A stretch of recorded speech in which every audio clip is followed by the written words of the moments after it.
Welcome to Real Talk, Real Solutions. I'm your host, Ginger Gadsden. In this month's episode, we are talking about creating change in the community regardless of your title. So Tiffany Brown is the person who actually produces Real Talk, Real Solutions. I asked her to join the conversation today because she always has interesting insights into the topics we cover. So Tiffany, thank you for coming on this side of the camera to join me today. You. Yeah, I'm happy to have you. Okay, so Tiffany is actually not our guest today, but I thought she would have some really good questions for the man who is. Today, we are joined by News 6 investigative photojournalist Corey Murray. Our company, Graham Media, recently highlighted him on air and online. Take a look. I've been a photojournalist nearly 20 years at News 6. I've covered a lot of trials from Casey Anthony. I've covered hurricanes. I can remember most recently Hurricane Irma. I've also covered George Zimmerman trial. I've covered Trayvon Martin as well. And even though I've been a photojournalist at News 6 for nearly 20 years, every time I go on a shoot, it feels new. I still get the excitement. I still get the butterflies.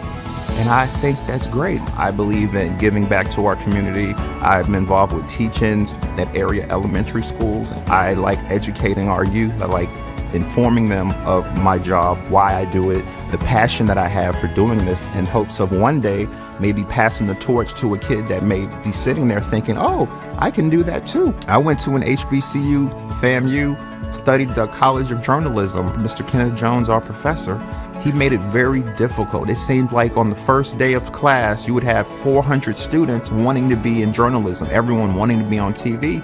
Usually after the first month, it would narrow down to about 20 students. He was rough on you. He basically would have you do a 10-page essay of basically setting up your camera. Being able to study at FAMU, being fortunate to graduate from the School of Journalism really has helped me advance quickly. I've been able to go from a small market to a big market quickly and learn fast because of the experience I was taught at Florida A&M University. All right, so today Corey is joining us to talk about something he does away from the camera. And I'm just going to start by saying we're all having a meltdown because we're all very emotional here because we love Corey so much and he does so much in the community. You actually, Corey, started a podcast called, oh my gosh, Black Men Sundays. I'm so proud of you. And it's about helping Black people build financial tools they need to succeed. This is a part of something that you do away from News 6. It's not a part of your job as an investigative journalist, but you thought it was important to do something like this. Why, Corey? Thanks for having me on here. Of course.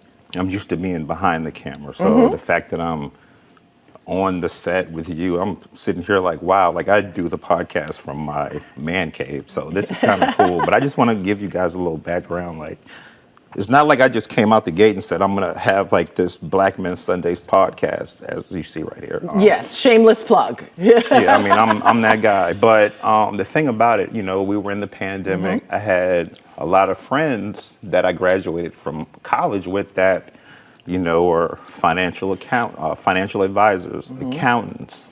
One works for the government. One has a master's in public policy. So I'm sitting here like, you know, we're just kind of fellowshipping on a Sunday, 4 o'clock, but I'm sitting here saying, you know what?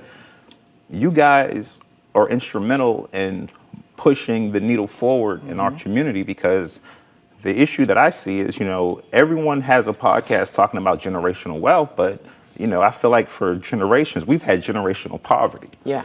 And, you know, I said, okay, I can utilize myself. I'm not an expert in any of these, but I'm a homeowner. I'm someone that in our community, you know, in our schools, I'm respected. So I said, let me talk to the fathers out here that are having issues.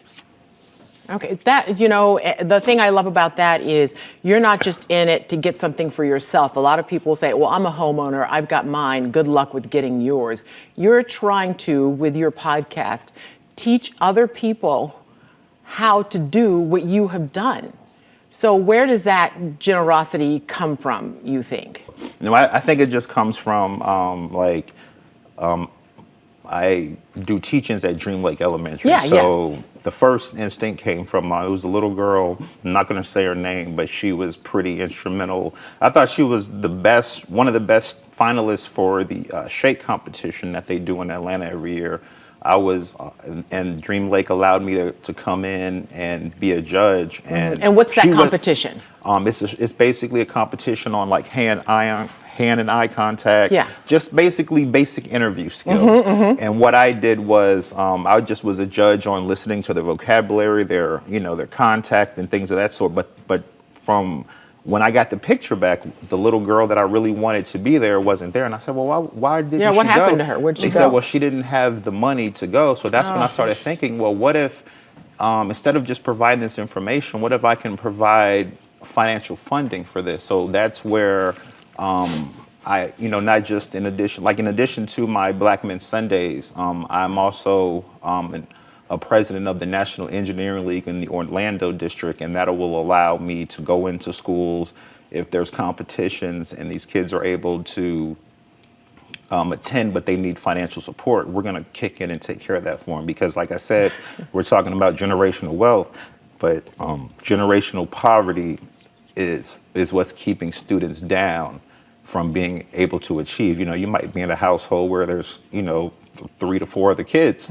You're not getting the same attention as an only child. So I'm just trying to shed some light on that, but provide financial support as long as you have the math, science, and English grades to back you up, because we're all about excellence here. Absolutely. I love how much you're doing in the community. It's above and beyond what you do in your 9 to 5. Nobody has called on you or tapped you to do this. It's just a personal decision. Back to Black Men Sundays. Okay. I know you're getting a lot of good, reviews from people here, even at News 6. I was there yesterday when people were like, hey, good job. I see you're doing great things. I'm listening. What kind of other feedback are you getting from, people in your network about what you're doing? What are they saying? Well, it's funny. It's funny you asked that question because, like I said, I have a friend of mine from high school who has a master's in public policy, lives in D.C. He's a super sharp guy. So, I'm thinking, okay. So after I had a show with a family called the Dossmans, they own 6 homes, 5 of them they rent out. I had him on, and after having that show, Kalali, who I think is a super smart guy, he's like, I learned so much from that show. And talking about Emily Barr and other guests, like when I would pitch them, I would use that show in episode 5 with Tony Bland, who oversees $350 billion. I'd use those shows to advertise instead of me talking to you for 20 minutes on the line. Yeah. Just listen to this, and then if you're interested, contact me. So. Okay, so that is a great point to pivot right now because, you talked about doing stuff at Dream Lake Elementary, Yes. But you don't mess around when you get guests for your podcast. You recently sat down with strategic advisor for Graham Media Group, Emily Barr, and up until March, she was the president and CEO of Graham Media, our parent company. One, how did you even get her to come on your show? Well, first off, I don't even know if you guys have enough time. I normally do an hour, so excuse me for my long response. Give a little okay, more so I'll give you, preview. So basically, Emily Barr, she came doing a tour with Catherine Badalamante. You had to practice. I didn't want to mess it up. Absolutely. I'm pretty She's sure it's our going to new be. boss. Yeah, Yes. exactly. Badalamante. Good call. Got it. So, when they were here on the Emily Barr farewell tour, I walked up to Emily, just taking a picture. She said, "Hi, Corey, how are you?" I said, "Oh, snap, she knows my name. Emily knows my name." So I said, "You know what, I'm going to shoot my shot." I gently said, "Hi, Emily, I have a podcast. I know you saw me on the promo that you guys just relayed." So I kind of played that to my advantage. Absolutely. And then I said, "Listen, I have a podcast. I'd like you to check it out. I would like for you to be a guest speaker because I need a topic on retirement." She said, "Let me hear an episode first." So I gave her a couple. I think I grabbed her phone that day, subscribed her to it. Get her started. Yeah. Okay, got So it. keep in mind, so then like this is like a Friday, so it's like midnight Friday night. My phone's bzz, bzz, bzz. I'm like, dang, this LinkedIn's going crazy. Emily, this show is fantastic. I would love to do it. What do you want me to talk about? And so I just, we were going back and forth texting, and next thing you know, we set up a date. And I just made sure I was ready to go, because most people know me as Corey the Photog, but I told Emily, I'm Corey the Photog, but Corey can talk too, so. Oh, we know you can talk. We No. know, but I love your heart for doing things like that and just being fearless because so many people and I asked you about this. I said so many people let fear keep them from doing things, and you're like, well, what would happen? But what fear is there? I know, but that's but what I I'm love saying. that. And I love that you are in schools and you're talking to young people. And that's one of the things I hope that they are taking away from you. Like, you have to ask. You have not because you asked not, but you asked her to be on your show. And there she was, and she loved it. And I listened to the episode, and I it started was listening to it as well. phenomenal. It's Wow, really, thank It was really you. great. phenomenal. Thank you, Yeah, thank yeah, you. yeah. Lots And of great information coming out of there, but you said you weren't afraid. And I'll take this for the people who do struggle with a little bit of fear, a little bit of, okay, that's a big name. She runs the whole company. I don't want to lose my job, but if this doesn't go well, tell me, like, you faced none of that.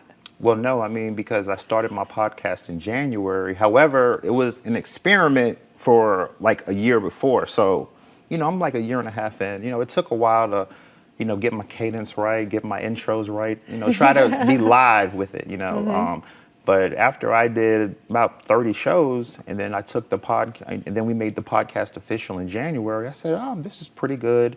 I'm starting to get a lot of other CEOs and other businesses that are interested. So I said, you know what, let me shoot my shot. I don't have any fear because I'm from Brooklyn, New York, and Virginia. But, when you live in those areas, it's fear of just leaving the house. So the only fear I had was her saying no. So that's not fear to me. yeah, So, that's fantastic. And as a result, I feel like what you got out of her was such good advice on retirement and saving, which is Yes. what you're trying to get more of us to do. So she really shared some great tips about saving money. So let's listen to what she had to say.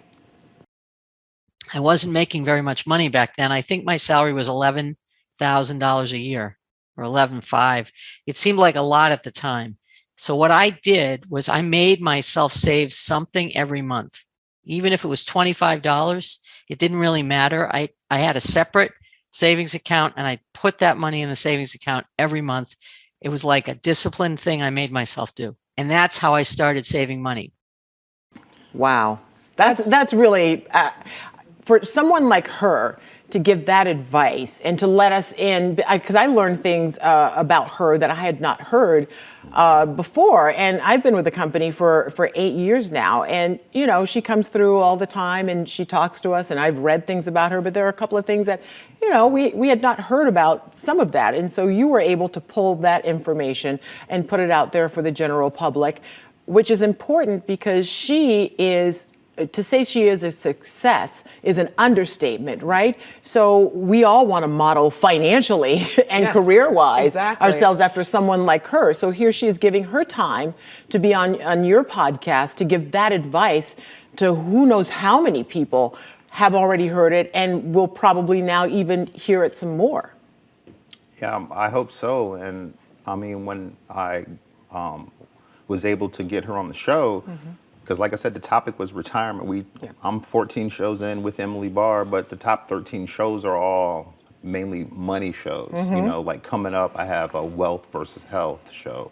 Because, like I said, we talk about investing, we talk about home ownership, we talk about just any other way, Bitcoin, just any other way to achieve the general wealth success. Because I feel like, we're generations behind the 8 ball. So if I can provide you with some guest speakers who, some people in my community don't leave the community. So to have an Emily Barr on there, they wouldn't have access to an Emily Barr. They wouldn't have access Correct. to a Tony Bland, to the Dossman. So I feel like let me use my expertise. Let me just use the Your knowledge I clout, have. you can use the word clout. Well, I'm not going to say clout, but just let me use I like to say, because I'm a photographer, and a lot of times, when most people think of photographers, they think of you just camera, that's it. But they don't realize the intelligence. They don't realize the editing skills, the computer skills, the quickness, the catchiness that you just have to be abreast of, even on a safety tip. So what I just did was with this podcast, I basically utilized all the knowledge that I gained from Graham Media, all the knowledge that I gained from FAMU, all the professional knowledge that I gained from the reporters that I've worked with for decades. Yeah. And I just said, let me find me a demographic, find an audience that's hungry for this, that needs this. Absolutely. And we, as Black men, need this. And I feel like I'm basically giving you the journal to financial success. It's up to you to spend the time to listen, to do the research. And just to answer the question about the Emily Barr, I'm really happy that she came on the show. But what I was trying to do is I wanted to show like my intelligence. I wanted to show, okay, listen, I can Google you. I can find every accolade that you have, but let's find some nuggets that you're not going to find on Google. So she gave me a few about her first job and things of that sort. That's awesome. It was full of great little nuggets Thank and you. like things about her family that you're just not going to find in other places. Yes. When people are listening to Black Men Sundays, those who aren't familiar with what you're doing, what can they expect when they're tuning in? Okay, well, every week, and it's called Black Men Sundays with an S for a reason, because we do it every Sunday. Every Sunday, you're going to get a different guest speaker. Everything is going to be based around generational wealth, finance, business. As far as if you're a renter, you have some money to spend, but you don't know how to buy a home, we have shows for that. If you already are a homeowner, you have some money, you and the wife have some extra money to spend, we have an episode on that with the Dossmans where, like I said, there are 5 homes in there. They live in the 6, but the 5 pays for everything. Yeah. So, I mean, we have accountants, financial advisors. So, I mean, everything about business, about finance that you need to get, Black Men Sundays will provide that for you. And it's funny because I asked a financial advisor that I had on the show, I said, so, I had you on the show for 2 hours. How much would you charge me if this was just a private consultation? He said, oh, $200 to $300. So think about it. I'm giving you gems every week for free. Yeah. So, I just say I'm not a financial advisor. That's why I have the experts on, but, do your own research. And if I can get one more gem from you. So you're giving away all this information Yes. on financial side of things.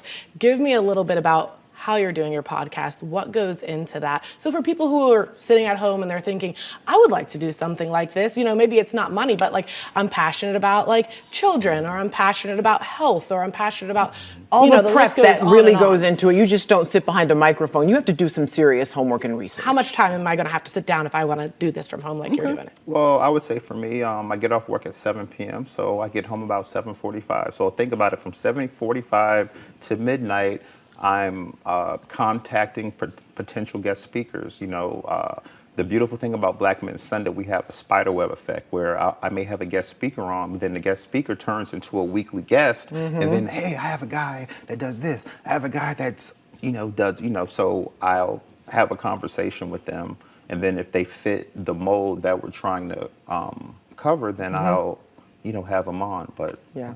It's a network of who you know, and it's like all somebody networking. knows somebody else and somebody knows this person, but your network, you're bringing people into the fold who might not have access to this kind of information. Exactly. I would like for you, and this is my last question for you, I would love for you to just talk a little bit about why it's so important that regardless of, because people will say, oh, he's just this, he's just that. You're not just in anything. You are a photojournalist, but you make the time to be so much more in your community. And so many people will think, well, I don't have money, I don't have time. And I would imagine that you don't have just money sitting around to do this. You're doing this, it's a passion project, but it really is something that is necessary, and it's really blossomed. So talk about how anybody, really, if they have the passion for it and the time for it, can do something that matters. Yes, definitely. I mean, at the end of the day, you have to have a love for whatever you're trying to do. See, for me, it's easy to create a podcast and go live with it, but what are you talking about? How are you going to gauge the audience you're going for? So what I would say for anyone at home that wants to make a podcast, because really, I mean, I do it in my man cave. I throw my Emmys in the bag. I have a Zoom. I have a mic plugged up. I feel a little nervous today because I don't have a mic in my mouth. I'm a mic kind of guy. Yes. But seriously, I mean, really, it's that simple. But I think as long as you have an idea, you have to also believe in it, because I'm speaking to you guys. I'm speaking to principals. I'm speaking to CEOs of companies. I can't come in there uneducated, making claims or just asking questions that I could have Googled in 5 minutes. So what I try to do is, obviously, I go in, I'm the photographer, but because I'm the photographer, I think there's a little extra oomph, a little extra boost in, let me show with the intelligence, let me show my FAMU education as well, because there's times where me and my reporter, Lewis Bolden, we're on a shoot, me and him will finish a shoot. I may just mumble a quick line real quick, and then, he'll give me the script a few days later. I'm like, oh man, you actually used what I said. Like, this is cool. So, Yeah. I just take all the nuggets, all the experience, and, a lot of fellow News 6 retirees always tell me, make sure you enjoy the ride. So even if I'm in like a stress situation, the goal is to enjoy it. So, spinning back to the Black Men Sundays, it's an enjoyable experience. I'm educating the community. Like I said, it's Black Men Sundays, but Black women come on there.